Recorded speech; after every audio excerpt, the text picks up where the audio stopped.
প্রিয় শিক্ষার্থীরা, আজ এই ভিডিওতে আমরা আলোচনা করতে যাচ্ছি এইচএসসির হিসাব বিজ্ঞান প্রথম পত্রের একটি গুরুত্বপূর্ণ সৃজনশীল চট্টগ্রাম বোর্ড 2019-এর সৃজনশীল 8। এটি হচ্ছে আমাদের ষষ্ঠ অধ্যায় প্রাপ্য হিসাব সময়ের হিসাব রক্ষণ পদ্ধতির অধ্যায়ের একটি গুরুত্বপূর্ণ সৃজনশীল। এটির ক দাগে বলা আছে এরকম যে অনাদি পাওনা খরচের পরিমাণ নিরূপণ করো। অনাদি পাওনা যে কথা আমাদের কুড়িন খরচ একই কথা। অনাদি পাওনা বা কুড়ি নির্ণয় করতে গেলে আমাদের 4টি স্টেপ ফলো করতে হয়। এই হচ্ছে 4টি স্টেপ। প্রথমে অনাদি পাওনা, তার সাথে নতুন অনাদি পাওনা যোগ করতে হয় এবং নতুন অনাদি পাওনা সঞ্চিতিও যোগ করতে হয়। সর্বশেষে আমাদের পুরাতন অনাদি পাওনা সঞ্চিতিটা বিয়োগ করতে হয়। আর এই তথ্যগুলো আমাদের উদ্দীপক থেকে একে একে আনতে হবে। আমরা উদ্দীপকে দেখতে পাচ্ছি যে অনাদি পাওনা বাবদ কোনো কথা নেই। প্রশ্নে অনাদি পাওনা বাবদ কোনো কথা নেই, যার জন্য আমরা এই ব্যালেন্স জিরো লিখলাম। কিন্তু তারপরে দেখতে পাচ্ছি নিচের দিকে বলা আছে যে অনাদি পাওনা বাবদ 2500 টাকা অবলম্বন করতে হবে, এরকম বলা আছে প্রশ্নে। অনাদি পাওনা বাবদ 2500 টাকা অবলম্বন করতে হবে, মানে এটা অবলম্বন করা হয়নি। তাহলে এটাকে আমরা বলতে পারি নতুন অনাদি পাওনা। এই নতুন অনাদি পাওনাটা আমরা লিখলাম যোগ আকারে। তারপরে হচ্ছে নতুন অনাদি পাওনা সঞ্চিতি আমাদের যোগ করতে হবে। আমাদের চার্ট অনুযায়ী নতুন অনাদি পাওনা সঞ্চিতি সাধারণত আমাদের পার্সেন্টেজ আকারে বের করতে হয়, যে 10% বা 5% বলা থাকে যে প্রাপ্য হিসেবেও ধরতে হবে। কিন্তু এই অঙ্কের মজার বিষয় হচ্ছে এই জায়গায় যে নতুন অনাদি পাওনা সঞ্চিতির অ্যামাউন্টটা একদম স্পষ্ট বলা আছে 5000 টাকা। একদম আমাদের প্রশ্ন দেখতে পাচ্ছি বলা আছে যে নতুন অনাদি পাওনা সঞ্চিতি হচ্ছে 5000 টাকা। তাহলে লিখলাম যোগ আকারে 5000 টাকা। সর্বশেষের কাজ হচ্ছে পুরাতন অনাদি পাওনা সঞ্চিতিটা বাদ দেওয়া। আর পুরাতন অনাদি পাওনা সঞ্চিতি প্রশ্নের একদম উপর ভাগে বলা আছে যে অনাদি পাওনা সঞ্চিতির পরিমাণ 2000 টাকা। প্রশ্নের উপর ভাগেই বলা আছে। আর সাধারণত প্রথম দিক দিয়ে প্রত্যেকটি প্রশ্নের ক্ষেত্রে বলেই দেয় যে পুরাতন অনাদি পাওনার পরিমাণটা 2000 টাকা লিখলাম। তাহলে এটি যোগ করলাম এবং এটা বাদ দিলাম, তাহলে উত্তর দাঁড়ালো 5500 টাকা। এটাকে আমরা বলতে পারি আমাদের অনাদি পাওনা খরচের পরিমাণ। তারপরে হচ্ছে খ দাগ। এই হচ্ছে আমাদের খ দাগ। খ দাগে বলেছিল যে জাবেদা দাখিলে দিতে।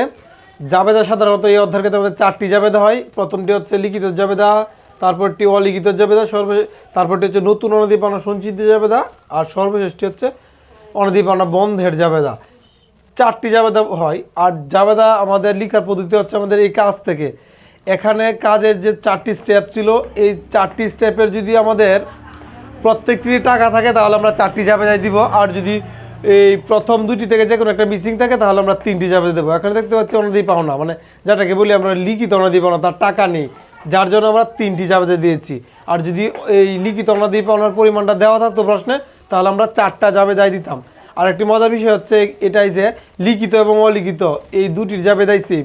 লিখিত অনাদি পাওনা এবং অলিখিত অনাদি পাওনার দুটির জাবেদাই সেম, যার জন্য আমরা সেম জাবেদায় দিতাম। কিন্তু এখানে লিখিত অনাদি পাওনার পরিমাণটা নেই, শুধু রয়েছে নতুন অনাদি পাওনা, মানে অলিখিত অনাদি পাওনার টাকাটা রয়েছে। তাহলে আমরা লিখলাম প্রথমেই যে এই নতুন অনাদি পাওনার জাবেদা, নতুন অনাদি পাওনার জাবেদা হচ্ছে অনাদি পাওনা সঞ্চিতি ডেবিট, আর দেনাদার হিসাব হচ্ছে ক্রেডিট।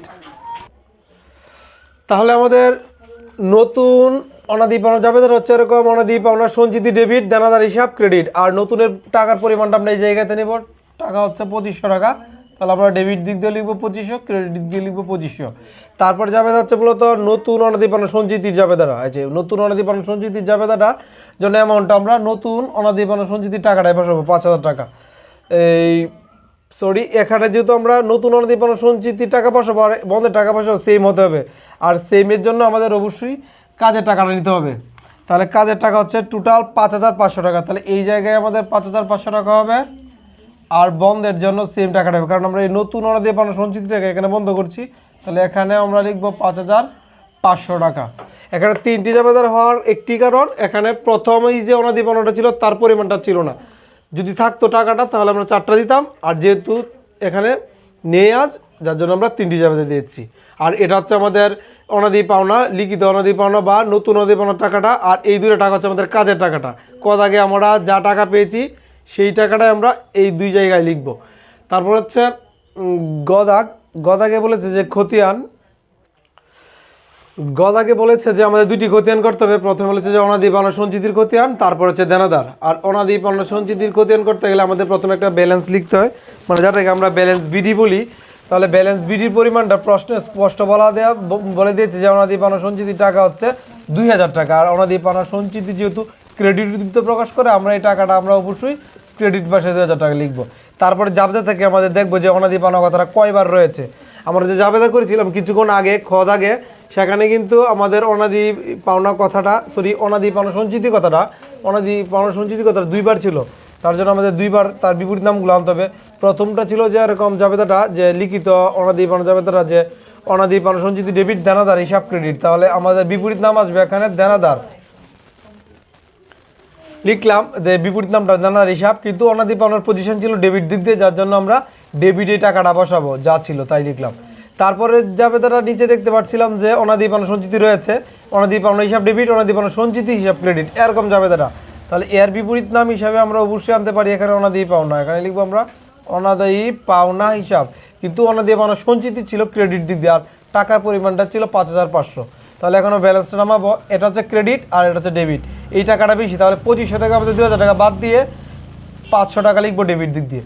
এখন 500 ডেবিটে আর 5,500 হচ্ছে আমাদের ক্রেডিট দিক দিয়ে। এখন ব্যালেন্সটা বড় হচ্ছে এইটা, তাহলে এই টাকা থেকে এটা আমরা বাদ দিব, তাহলে আমাদের ক্রেডিট দিক দিয়ে টাকাটা চলে যাবে 5,000। এই ছিল মূলত আমাদের অনাদি পাওনা সঞ্চিতির খতিয়ানটা। এখন আমরা করব দেনাদারেরটা। এই হচ্ছে আমাদের দেনাদারের খতিয়ানটা। তাহলে দেনাদারের একটা ব্যালেন্স বিডি দেওয়া ছিল প্রথম দিক দিয়ে, যে দেনাদারের পরিমাণ ছিল 2400 টাকা। তাহলে লিখলাম ব্যালেন্স বিডি, আর দেনাদার যেহেতু ডেবিট উদ্ধৃত প্রকাশ করে, আমরা উদ্ধৃত ঘরে ডেবিট পাশে লিখলাম 2400। তারপরে আরও দেনাদার যেখানে রয়েছে, মানে যে লেনদেনগুলোর মধ্যে দেনাদার রয়েছে প্রত্যেকটা আমরা আনবো। তারপর নিচের দিকে দেখতে পাচ্ছি যে বলা আছে ধারে বিক্রয়ের পরিমাণ হচ্ছে 80,000 টাকা। তাহলে ধারে বিক্রয় যাবে হচ্ছে এরকম দেনাদার ডেবিট, বিক্রয় ক্রেডিট, তাহলে বিপরীত নামটা আমরা আনলাম বিক্রয়, আর দেনাদার যেহেতু ডেবিট পরিমাণটা 80,000 টাকা ডেবিট দিক দিয়ে লিখলাম। তারপরে আবার এর নিচে বলা আছে যে দেনাদার হতে আদায়, মানে প্রাপ্য হিসাব হতে আদায়, এর পরিমাণ হচ্ছে 70,000 টাকা। তাহলে এখন জাবেদা করলে হবে নগদান হিসাব ডেবিট, দেনাদার হিসাব ক্রেডিট, তাহলে বিপরীত নাম নগদান, আমরা লিখলাম নগদান, আর দেনাদার যেহেতু ক্রেডিট আমরা ক্রেডিট পাশে টাকাটা বসালাম 70,000 টাকা। তারপরে আর একটি বাকি রয়েছে,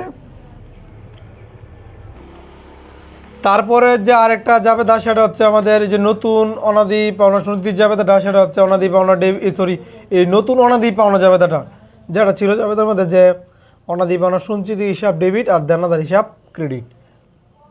তাহলে বিপরীত নাম লিখলাম আমরা অনাদি পাওনা সঞ্চিতি, আর দেনাদার যেহেতু ক্রেডিট আমরা ক্রেডিট পাশে লিখলাম।